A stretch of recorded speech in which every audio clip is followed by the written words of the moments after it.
Adapun tujuan pembelajaran dari materi ini adalah yang pertama, peserta didik dapat menjelaskan pengertian sistem reproduksi manusia. Yang kedua, peserta didik dapat menyebutkan organ sistem reproduksi pada wanita dan pria. Yang ketiga, peserta didik dapat menjelaskan fungsi sistem reproduksi pada wanita dan pria. Jadi, sistem reproduksi manusia adalah ketika sel telur dari wanita dengan sel sperma dari pria bersatu dan berkembang di dalam rahim untuk membentuk janin. Dengan kata lain, kemampuan ini berguna untuk menghasilkan keturunan atau berkembang biak.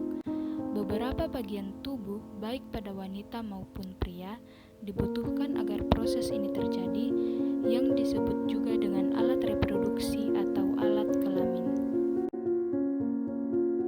Sistem reproduksi manusia terdiri dari sistem reproduksi wanita dan sistem reproduksi pria. Di sini, saya akan membahas sistem reproduksi wanita terlebih dahulu. Organ sistem reproduksi wanita terdiri dari oviduk, endometrium, badan uterus, ligamen ovarium, otot dinding uterus, serviks, dan vagina. Fungsi dari organ reproduksi wanita yaitu: pertama, oviduk atau tuba fallopi, sebagai tempat berjalannya sel telur dari ovarium menuju rahim saat ovulasi dan sebagai tempat pertemuan sel telur dengan sperma saat proses pembuahan. Kedua, endometrium berfungsi sebagai tempat untuk menempelnya sel telur yang sudah dibuahi. Uterus berfungsi untuk memberi makan dan menampung sel telur yang telah dibuahi sampai menjadi janin atau sampai siap dilahirkan. Ligamen ovarium berfungsi sebagai penghubung dan tempat bergantungnya ovarium ke wilayah rahim. Ovarium berfungsi sebagai tempat pembentukan ovum atau sel telur dan menghasilkan estrogen dan progesteron. Serviks berfungsi memproduksi lendir atau mukus yang membantu menyalurkan sperma dari vagina ke rahim saat berhubungan seksual. Vagina berfungsi sebagai saluran penghubung ke rahim dengan labia dan vulva sebagai jalan masuknya. Otot dinding uterus. Otot-otot dinding rahim berkontraksi selama persalinan untuk mendorong janin melewati jalan lahir. Penyakit pada sistem reproduksi wanita yaitu: yang pertama, endometriosis. Endometriosis merupakan kondisi yang sering ditemui pada wanita. Endometriosis termasuk kelainan yang timbul ketika jaringan yang membentuk lapisan endometrium atau dinding dalam rahim tumbuh di luar rongga rahim. Jaringan ini tumbuh di ovarium, usus, dan pada jaringan yang melapisi panggul. Yang kedua yaitu mioma uteri. Mioma uteri merupakan tumor jinak yang terdapat pada lapisan dinding rahim yang terdiri dari otot dan jaringan fibrosa.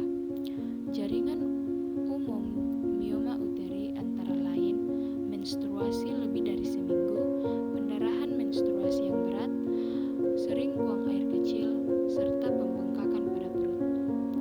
Ketiga yaitu kanker serviks. Secara singkat, kanker serviks merupakan jenis kanker yang dimulai dari leher rahim yang sebagian besar disebabkan oleh infeksi virus papiloma manusia. Gejala yang biasanya dikeluhkan adalah pendarahan, keputihan yang berbau busuk, nyeri saat buang air kecil, kesulitan buang air besar, dan nyeri panggul. Yang keempat, HIV atau AIDS. HIV atau AIDS adalah virus yang menyerang sistem kekebalan tubuh dan melemahkan kemampuan tubuh melawan infeksi dan penyakit. Jika seseorang wanita terkena HIV, ia dapat menularkan kepada pasangannya, kepada janin yang dikandungnya, dan akan lebih rentan terhadap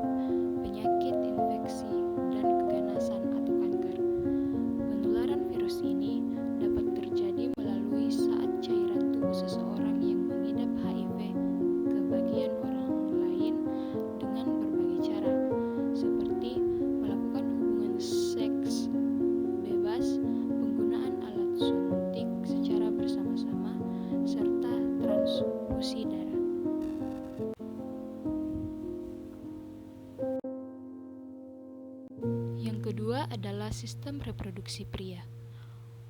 Organ reproduksi pria terdiri dari kandung kemih, vesicula seminalis, vas deferens, kelenjar prostat, kelenjar Cowper, penis, epididymis, saluran uretra, testis, dan skrotum. Fungsi dari organ reproduksi pria adalah: pertama, penis. Penis berfungsi sebagai saluran keluarnya air mani dan air seni. Kedua, skrotum. Organ ini berperan untuk mengatur suhu testis. Agar testis dapat memproduksi sperma dengan baik, maka organ tersebut harus memiliki suhu yang sedikit lebih rendah dibandingkan suhu tubuh. Ketiga, testis. Fungsi testis adalah memproduksi sperma dan hormon testosteron. Keempat, epididymis. Organ ini berfungsi untuk membawa dan menyimpan sel sperma yang telah diproduksi di testis. Selain itu, organ ini juga berfungsi untuk mematangkan sperma yang dibentuk oleh testis. Yang kelima, saluran uretra. Fungsi saluran uretra yang utama adalah mengeluarkan urin dari kandung kemih keluar dari tubuh. Ini dilakukan ketika otak memberitahu kandung kemih kapan saatnya untuk mengencang dan otot sphinkter untuk merileks sehingga dapat melepaskan urin melalui uretra. Keenam, vesicula seminalis. Organ ini berfungsi membuat air mani yang bersifat lengket sehingga air mani mampu menempel lebih lama di dalam saluran reproduksi wanita. Ketujuh, kelenjar prostat.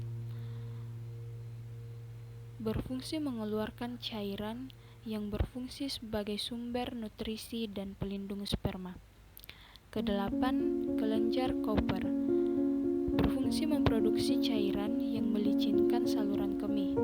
Selain itu, organ ini juga membantu menetralisir keasaman di saluran kemih yang terbentuk akibat sisa urin.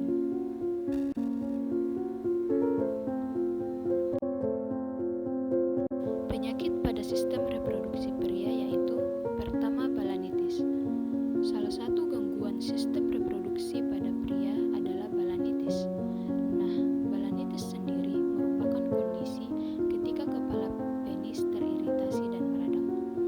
Gangguan kesehatan tersebut rentan dialami mereka yang tidak disunat, kurang menjaga higienitas area genital, mengidap diabetes, hingga memiliki sensitivitas terhadap bahan kimia tertentu. Kedua, yaitu prostatitis. Prostatitis merupakan peradangan kelenjar prostat yang dapat terjadi secara akut atau kronis.